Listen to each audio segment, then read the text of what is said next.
ladies, welcome to Cozy Mom Chats channel. I'm Rose Emily, life coach and blogger. Let's talk about how you can become a better mom in 2025. I mean, these tips apply for this year too, but if you want to start the new year being a better mom, and what does that mean? Being a better mom is it means whatever you want it to mean.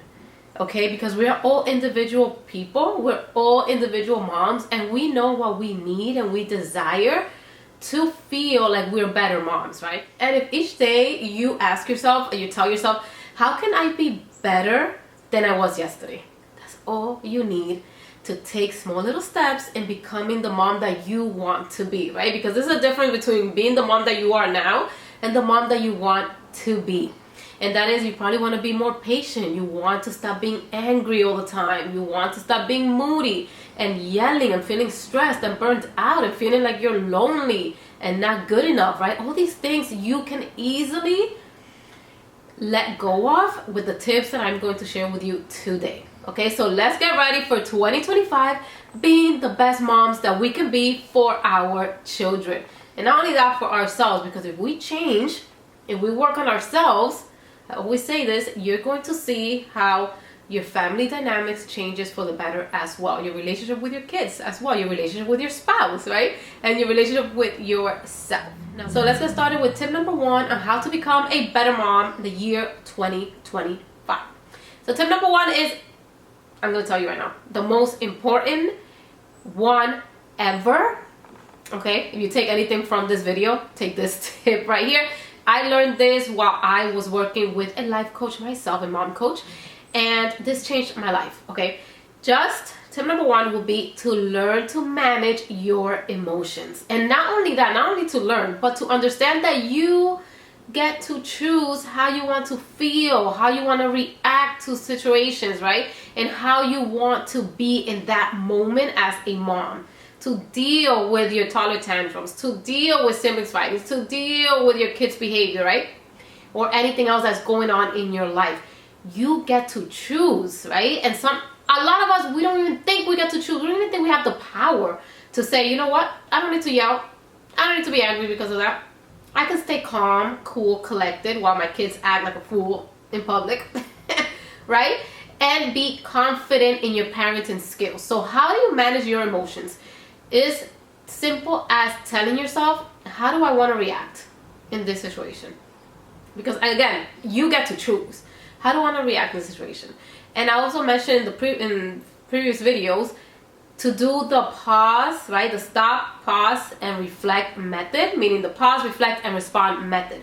And this is a method where it's going to help you like literally pause for a minute, take a couple deep breaths in and out, and reflect on the situation, and then respond with how you want to respond, instead of yelling, instead of losing your mind, instead of being angry, right? Or letting the small things ruin your entire day. You get to choose how you want to react, and that is managing your emotions, knowing that, hey, I have a choice here. I can either yell or not yell. I can either lose my mind or be calm. I can either feel like a failure or learn from this, right? You get to choose. So that is tip number 1.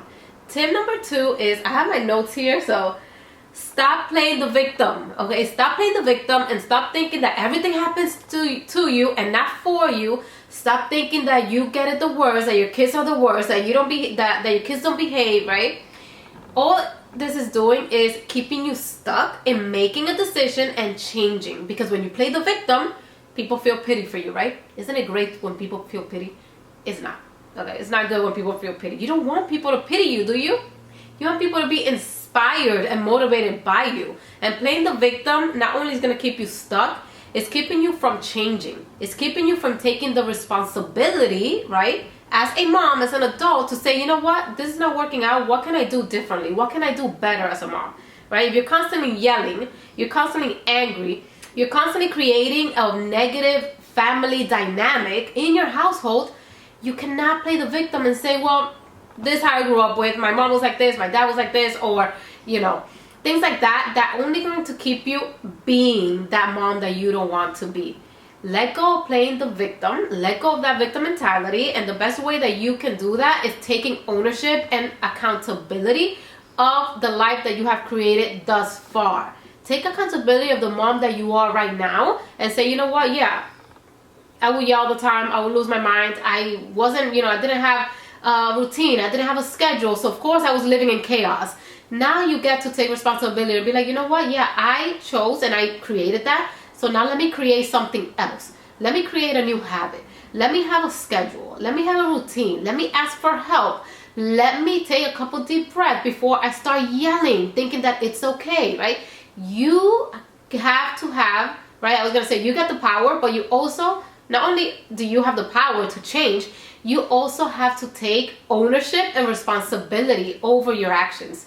That is the most important thing in eliminating the victim mentality. Because once you say, you know what, yeah, I kind of created this problem, now you get to choose how you want to change that, how you want to be better. Tip number 3 is practicing self-care, cozy up, my coffee, just relaxing after I take my kids to school. They're in school right now. That's why I'm recording this. That is self-care, right? I have a self-care routine, which is waking up, getting ready, getting dressed, reading the Bible, praying, journaling, right? That keeps me calm. That keeps me being peaceful. That keeps me smiling and finding joy in life, because I do journal what I'm grateful for each and every morning. It's just positive small things like that that can help you be a better mom. So create a self-care routine, whether in the morning or at night, or it can be both as well, and stick to it, right? Do something for you each and every day and ask yourself, how can I take care of myself right now, today, before I take on the day, before my kids wake up, before I have to parent, right?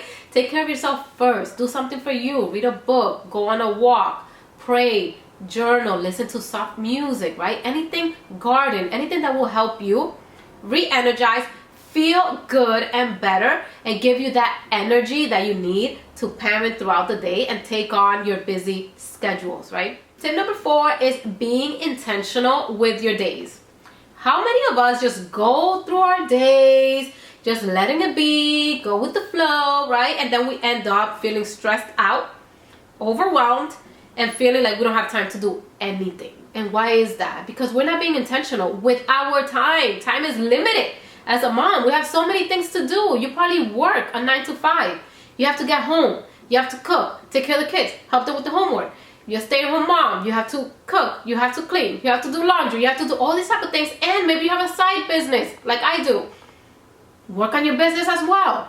All these things, we are busy. We don't have time to play with our time. So being intentional with your time and how you want to feel each and every day, what you want to be doing throughout your day, then, and how you want to be a mom throughout the day and handle situations is going to help you feel better and therefore be a better mom who is not stressed and who's not burnt out and who is not like lost in this world. Not knowing how to handle your children or not knowing how to handle the house chores and all those type of things. Be intentional. Tell yourself every day, okay, so what do I want to do today? What chores do I want to do? What can I let go of today that I can do tomorrow? What do I want to cook for dinner before it's 6 p.m., right? How do I want to take care of myself? What happens when my child throws a tantrum or is talking back to me? How do I want to handle that? Just be very intentional with how you show up as a mom, but not only that, how you show up as a woman, how you show up for yourself is super important. Tip number 5 is to practice gratitude. And I'm going to add also to just get closer with God, okay? This is something that I've been very intentional this year, is to deepen my relationship with God. And I started to read the Bible from the beginning to the end. I have a prayer journal. I also have like a guided prayer journal as well, where they give you questions and I answer them. But I also have my own prayer journal where I'm just praying to God and praying to Jesus, right? Thanking Him, and not only that, asking Him what I need. You know, the Lord knows everything that you need and you desire and what you're struggling with. And what better way than to give those things to the Lord, because He knows how to handle those things, right? But also practicing gratitude is going to help you be a more positive mom. It's going to help you be the mom who stops comparing herself to other people and wishing they have their lives and wishing they were better, because you will understand that you have everything that you need in this very moment. Practicing gratitude is shifting your mind and your brain from negative, I don't have, I want, to I'm so grateful and thankful that I have this. Thank you, because now I'm being grateful for what I have now, and there's opening the opportunity for things that I want in the future, right? Being grateful now is going to help you see the good in your life and also celebrate all the good things that you're doing as a mom, instead of staying stuck in the negative, feeling like a failure and shame and guilt. It eliminates all of that. And not only that, it makes you just feel better and good that you are a positive mom. And you will see that being a positive mom will help you build that deepened relationship with your children and with your spouse, and they will love being around you, because you're not Miss Negative Nancy who has, mom rage all the time. They're actually going to want to be around you, your spouse, and your children, and that is all we want, right? I hope these tips help you be a better mom in the year 2025, but don't limit to the year 2025. You can start today. Now, don't forget to check out my mom resources down below, and I will see you on my next video. Cozy Mom Chats. Don't forget to subscribe and give it a like. Bye.